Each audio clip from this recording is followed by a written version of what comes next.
வணக்கம் நண்பர்களே. தமிழக பாஜகவுல கூட்டணி பரபரப்பு காணப்படுது. இது பற்றிய பேச்சுவார்த்தைகளும் வேகம் எடுத்திருக்கிறதா தெரியுது. பாஜக கூட்டணி முறிவுக்கு அப்புறமா அதிமுகவுல மிகப்பெரிய மாற்றம் எதுவுமே ஏற்படல. கூட்டணியும் பெருசா அமையல.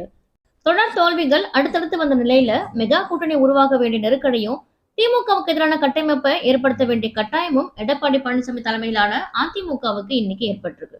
அதே போல திமுக அதிமுகவுக்கு மாற்றான பலத்தை நிரூபிக்க வேண்டிய அவசியமும் பாஜகவுக்கும் ஏற்பட்டிருக்கு.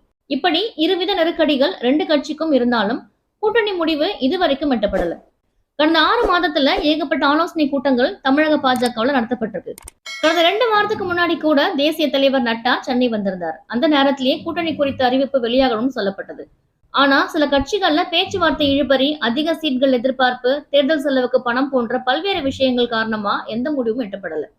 தேர்தல் களப்பணிகள் கடந்த 2 வருஷ காலமா நடந்துட்டு வந்தாலும் கூட்டணியை முடிவு செய்ய முடியாத நிலை ஏற்பட்டதால பாஜக நிர்வாகிகள் கிட்ட அதிருப்தியை வெளிப்படுத்திட்டு போனாராம் நட்டா.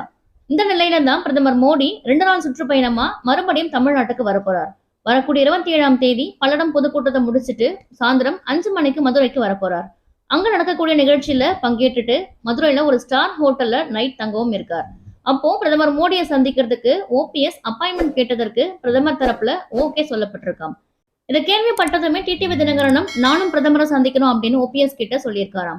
இந்த விஷயத்த மேலிடத்துக்கு ஓபிஎஸ் தெரிவிக்க ஒரே நாள்ல 2 பேரும் சந்திச்சு பேசுறதுக்கு பிரதமர் தரப்பு சம்மதிச்சிருக்கிறதா சொல்லப்படுது.